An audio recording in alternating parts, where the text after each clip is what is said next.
The Honourable Mr. Justice Denys Barrow, citizen of Belize, is a graduate of the University of the West Indies with a Bachelor of Law.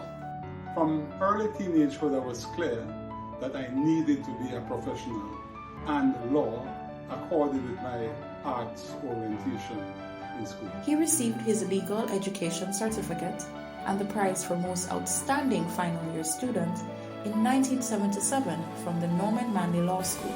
It was the mix of students from a number of different territories, the cultural exposure, the trans-Caribbean nature of the law school, apart from, of course, the professional training made it a happy place.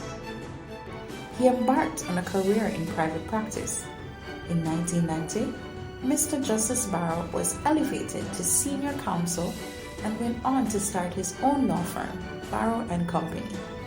Mr. Justice Barrow's judicial career included service as High Court Judge in St. Lucia, Grenada, Belize, and the British Virgin Islands between 2001 and 2005. Justice of Appeal of the Eastern Caribbean Supreme Court from 2005 to 2008, and Justice of Appeal of the Court of Appeal of Belize from 2010 to 2012. For 9 years, beginning in 2005, he served annually in Geneva, Switzerland as a member, and then Rapporteur of the International Labour Organization's Committee of Experts responsible for monitoring the application of international conventions on labor and human rights law. Members of the committee are selected from across the world from among persons who have distinguished themselves as judges and professors of law. In 2007, Mr. Justice Barrow was selected by the Belize Bar Association for its prestigious Custos Justitia Award for excellence in the practice of law. In 2012, he was awarded the insignia for Commander of the Most Excellent Order of the British Empire for his distinguished service to Belize and the field of law. The Honourable Mr. Justice Denys Barrow was appointed Judge of the Caribbean Court of Justice, CCJ, on June 1st, 2017.